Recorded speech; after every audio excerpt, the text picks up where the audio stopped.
Tryk op.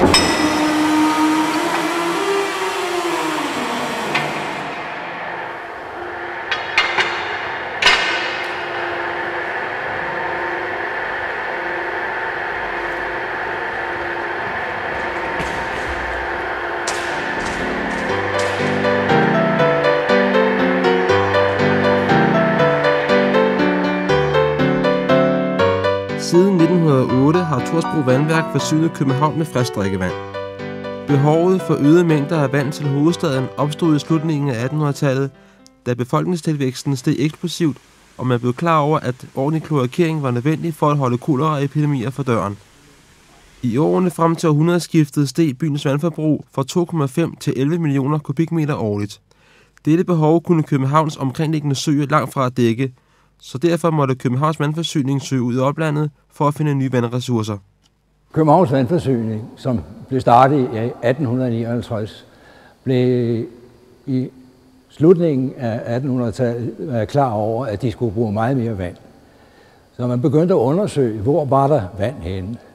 Fordi tidligere havde man jo brugt en hel del af overfladevand fra søerne, men man ville godt over og få mere indvinding af kildevand, af grundvand, for det var man begyndt på. Så begyndte man lige før 1900-tallet at undersøge, hvor havde man mulighed for at få noget mere vand. Man lavede nogle prøveboringer op i Taastrup Valby og fandt ud af, at der var meget vand. Og efterhånden fandt man ud af, at hele Torslunde område, hvor vi har Lille Vejleå liggende, var der masser af vand. Så fandt man frem til, at mere øst for Torslunde kunne man anlægge det nye vandværk. Og det begyndte man så på i 1907 med selve bygningen. Men det var jo et stort arbejde at gå i gang med. Men som sagt havde man fået en bevilling på 2.145.000, og det skulle dække bygningen, maskineanlæg, en ny ledning på 600 mm til København. Bygningen, som står her nu, det var arkitekt Fussing, der stod for byggeriet af det. Og man må jo nok sige, at der er blevet gjort meget ud af det byggeri.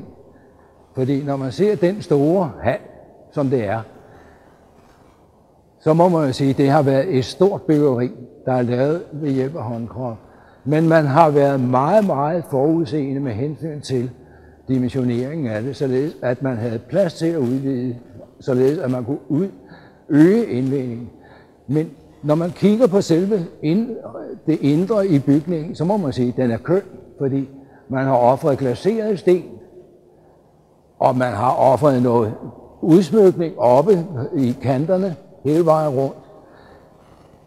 Der findes ikke et skarpt hjørne i denne her bygning, så den er meget nem at holde, og man har jo meget nemt ved at holde den ren, fordi det er glaseret sten, alt sammen der er.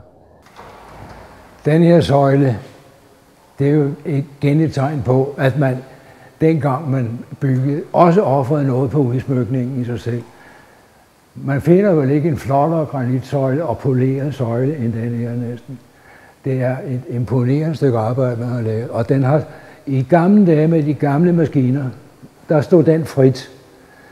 Der var der ingen maskine bagved, men da de nye maskiner kom op i 32, der blev den jo selvfølgelig stående. Men den har altså også kostet noget arbejde, fordi hver gang vi havde en eftersyn af den der maskine, så pakkede vi den her søjle ind, således at der ikke kom oliestænk eller noget som helst på, eller en anden skade. Fordi den er altså så flot, og den er jo bare højpoleret. Det er en fornøjelse. Det er dejligt.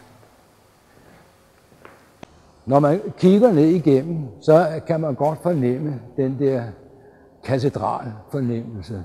Fordi det er jo altså helt specielt, at man har så flot en bygning. Og så tænk, man lavede en bygning, som udefra, det var ude midt på landet. Og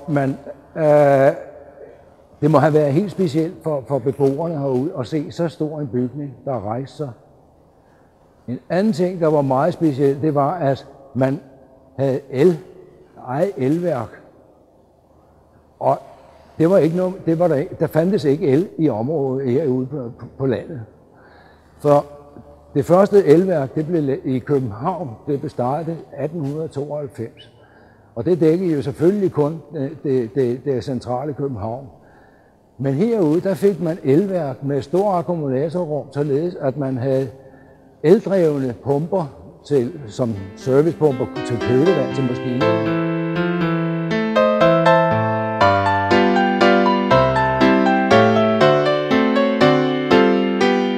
Hjertet i maskinhuset er de gamle dieselmotorer, som drev pumperne på vandværket.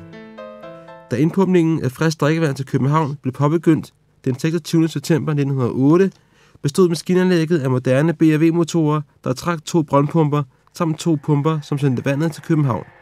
Maskinhuset var bygget til at kunne udvides, og dette skete også i 1915, da man tog 2 boringer af brug ved Ishøj og Tåstrup Valby. BRV blev leverandør af maskinerne herinde, de oprindelige maskiner. Og det var meget avanceret, at man installerede dieselmotorer. Og de blev koblet til pumper, centrifugalpumper. Det havde man ikke prøvet før i Danmark. Således at tidligere havde man kun brugt stempelpumper, nu gik man over til centrifugalpumper. Pumperne og dieselmotorerne, de blev koblet sammen via et remtræk. Dieselmotorerne kørte med et stort svinghjul, som faktisk er nogenlunde til det, vi har i dag, men med remme over til pumperne. Og pumperne stod inde i de tilstødende rum. Der var centrifugalpumperne. I 1912 blev man klar over, at det anlæg, man havde lavet, det var ikke stort nok, fordi kravet af vand til København blev meget større. Grunden til, at kravet til vand blev større, det var, at man installerede kloakker, lavede kloakker i København, og derfra, af den grund, der måtte man jo så også regne med, at der kom mere vandforbrug, fordi man installerede vandklosetter i ejendommene. Samtidig skete der det, at Husum og Brønshøj og Valby, det var selvstændige kommuner. De blev sammenlagt med Københavns Kommune. Og der var jo kravet, at de skulle have lige så god vandforsyning, som der var i København. Det her, det er jo en BRV 3-cylindret dieselmotor. Bygget i 1932.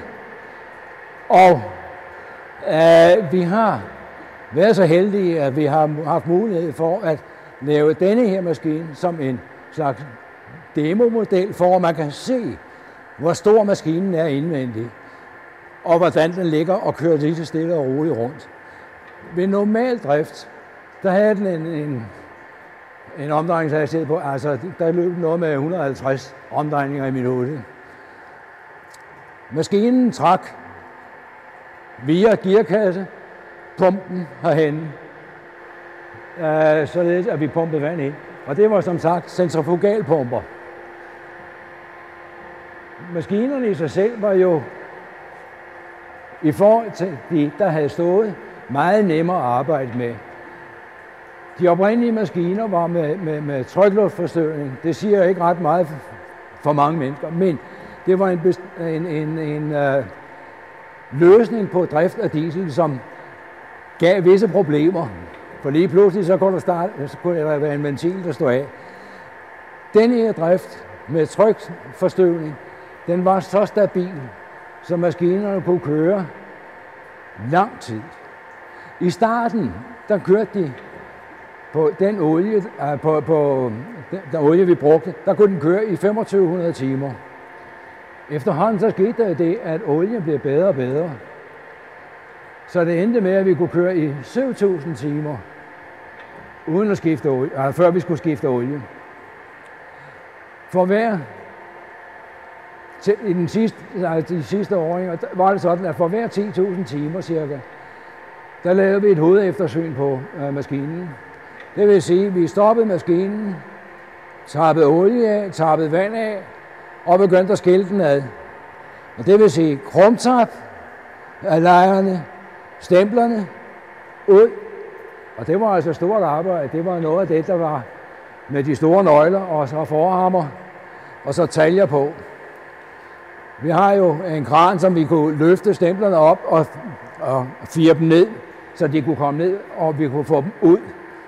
Og så vi kunne rense stemplerne. Det var virkelig et stort stykke arbejde, og det tog et hovedeftersyn tog 5-6 uger. Men når de var færdige, så kunne de køre igen de der 50.000 timer uden problemer. Vi har jo krumtap med svinghjulet på, og så kan man jo så spørge, hvorfor har vi sådan en stor svinghjul? Det er fordi, det giver en stabilitet i drejningsmomentet hele tiden. Uanset hvordan trykket svinger på ledningsnettet, vil motoren køre sine konstante omdrejninger, fordi den forandrer ikke hastighed sådan lige af sig selv. Krumtappen trækker gearkassen, og der er jo en meget kraftig udveksling i denne her. Fordi hvis den der kører 215 omdrejninger, så kører afgangens aksen 1050 omdrejninger i minuttet. Og det er vi nødt til at have så stor omdrejning for at kunne slynge vandet, eller pumpe vandet til København. En pumpe er jo centrifugalpumpe er jo sådan set en pumpe, hvor vandet bliver slynget ud i kraft af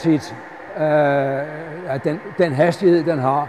Og det kan vi se hen på en pumpe, vi har herhenne, som vi kan skille ad, så vi kan se, hvordan er en pumpe egentlig indrettet.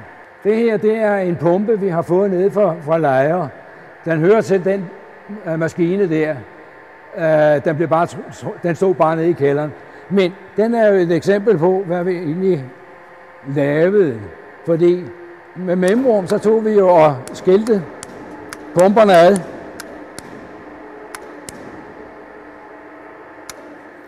Og så efterså vi dem. Hop, det var en forkert vej. Sådan. Og der var det jo dejligt nemt at have de her elektriske kraner. Fordi så havde vi jo meget nemt ved at løfte den. Men der har vi en pumpe. Og den har det sådan, at den suger vand ind her i midten og slynger det ud af skovlene. Og trykker, altså giver et tryk, alt efter hvor hurtigt den løber. Der er pakninger til at holde tæt, og der er lejer. Men det er sådan en pumpe, vi skilte af, rensede, målte, fik drejet af, hvis det var nødvendigt, samlede igen, satte op og kørte.